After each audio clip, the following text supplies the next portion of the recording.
গোপালগঞ্জে এনসিপি নেতাদের উপর হামলার ঘটনায় ফুঁসে উঠেছে রাজধানী। তাৎক্ষণিক নিন্দা ও প্রতিবাদ জানিয়ে মাঠে নেমেছে প্রায় সব ছাত্র ও রাজনৈতিক দল। বুধবার বিকেলে হামলার ঘটনার প্রতিবাদ ও হামলাকারীদের ২৪ ঘণ্টার মধ্যে আইনের আওতায় আনার দাবিতে প্রেসক্লাবের সামনে বিক্ষোভ সমাবেশ ও মিছিল করে জামায়াতের ঢাকা মহানগরীর নেতাকর্মীরা। এ সময় ঢাকা দক্ষিণ মহানগরীর সেক্রেটারি শফিকুল ইসলাম মাসুদ হুঁশিয়ারি দিয়ে বলেন, ২৪ ঘণ্টার মধ্যে গোপালগঞ্জে জুলাইয়ের সম্মুখ সারির যোদ্ধাদের উপর হামলাকারীদের গ্রেফতার করা না হলে গোপালগঞ্জ অভিমুখী মার্চ করা হবে। এটা দিল্লির কোন অংশ নয়, এটা আধিপত্যবাদের কোন অংশ নয়, ছাত্র জনতার রক্ত করা ৫৬,০০০ বর্গ মাইলের অংশ।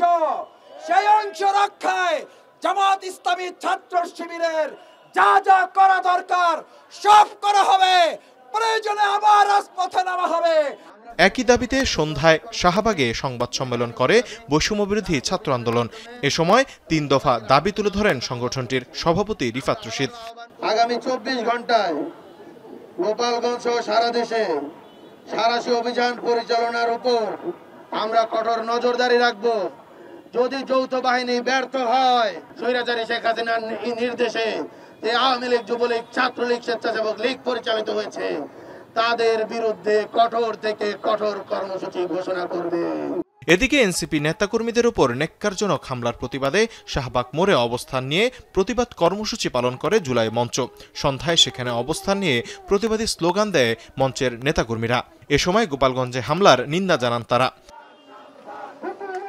সন্ধ্যায় ঢাকা বিশ্ববিদ্যালয়ে ছাত্র শিবিরের কেন্দ্রীয় নেতৃবৃন্দের উপস্থিতিতে হাজারেরও বেশি নেতৃবৃন্দ এতে অংশ নেয়। শহীদদের রক্তের সাথে বিশ্বাসঘাতকতা করা হয়েছে জানিয়ে নেতৃবৃন্দ বলেন, আওয়ামী লীগের বিচার না হলে সরকারকে এসবের দায়ভার নিতে হবে।